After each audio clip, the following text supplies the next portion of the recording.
Chapitre 4, jeudi. D'accord, je vais essayer de vous expliquer pour le lapin. Pour commencer, je pense que personne n'a apprécié le fait que j'ai réussi à le faire passer par la chatière. La chatière, c'est le trou qu'il y a en bas des portes pour faire passer les chats. Et le chat, il a fait passer un lapin.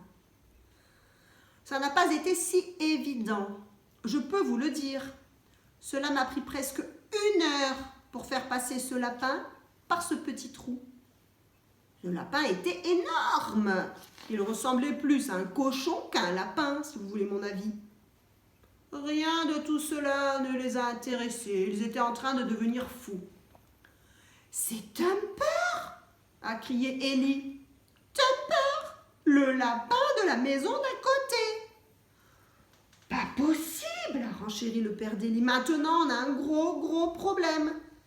Qu'est-ce qu'on va bien pouvoir faire ?»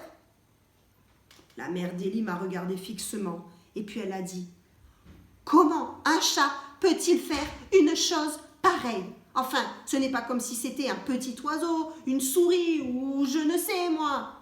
Ce lapin est aussi gros que toi, Tuffy. Vous pesez 1 tonne tous les 2. » Merci, ça fait toujours plaisir.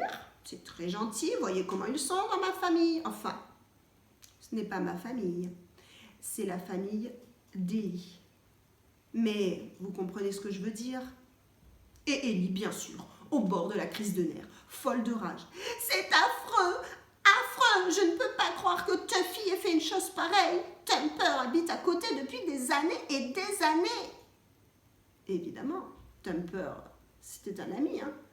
Je le connaissais bien.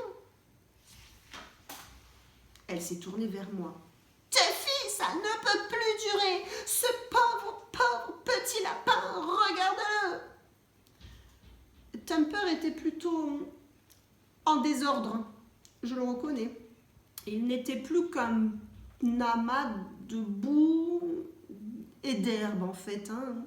Il avait aussi tout un tas de petites brindilles et de trucs plantés dans son pelage. Il avait une traînée de gras sur une oreille.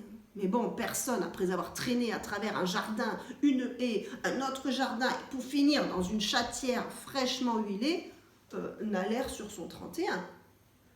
De toute façon, Thumper n'en avait rien à faire de l'allure qu'il avait, il était mort. Et pourtant, c'est bien ce qui tracassait les autres. Ça les tracassait même beaucoup. Qu'est-ce qu'on va faire? C'est épouvantable. Les voisins ne nous adresseront plus jamais la parole. Il faut qu'on trouve quelque chose. Et ils ont trouvé.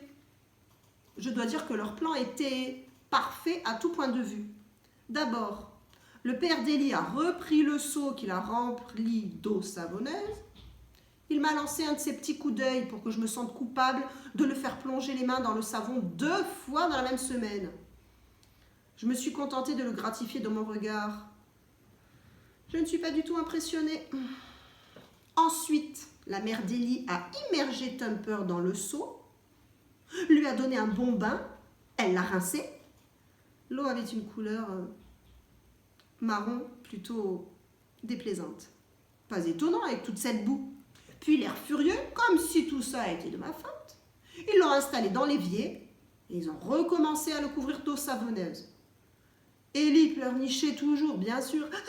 « C'est bon, arrête un peu, Ellie, lui a dit sa mère. Ça commence à me taper sur les nerfs. Va plutôt chercher le sèche-cheveux si tu veux te rendre utile. » Le sèche-cheveux. Alors Ellie s'est traînée jusqu'à l'étage tout en continuant à brailler. J'ai pris position sur le buffet et je les ai regardés faire leur petit cirque. Quand ils en ont eu fini avec le pauvre Thumper, ils l'ont remis à faire trempette dans le seau. Vas-y que je te rince, vas-y que je te rince, vas-y que je te rince. Encore heureux, il n'était plus vraiment lui. Il aurait détesté toute cette toilette. Et quand enfin l'eau est restée bien claire, ils l'ont sorti et égoutté. Ensuite, ils l'ont laissé tomber sur un journal et ont confié le sèche-cheveux à Ellie. À toi maintenant, fais-lui un beau brushing. C'est ce qu'elle a fait, croyez-moi. Ellie pourrait devenir un as de la coiffure, avoir son brushing. Je dois reconnaître que jamais Thumper n'avait été aussi beau. Pourtant, il habitait le clapier d'à côté depuis des années et je le voyais tous les jours. « Salut Thump !» Je lui faisais toujours un signe de tête quand je flânais sur la pelouse pour aller vérifier les bols de nourriture plus bas dans la rue. « Salut, teuf !» me répliquait-il en fronçant le nez. « Oui, nous étions de bons camarades, nous étions copains. Et c'est pour ça que j'ai été ravie de le voir si bien pomponné, si élégant quand Élu a eu terminé avec lui. Il était superbe. » « Et maintenant ?» a demandé le père d'Élie. Alors là, la mère d'Élie lui a lancé un de ses regards. Le genre de regard auquel j'ai souvent le droit. « Ah non, ah non, pas moi. Non, non, non, non, non. C'est toi ou moi. Et moi, me vois mal y aller. Et pourquoi pas? Tu es beaucoup plus mince que moi. Tu pourras plus facilement te glisser à travers la haie. » Oh là là, c'est là que j'ai compris ce qu'ils avaient en tête. Mais comment est-ce que je pouvais bien dire? Comment les empêcher? Comment leur expliquer? Je ne pouvais rien faire, je ne suis qu'un chat. Et donc je regardais.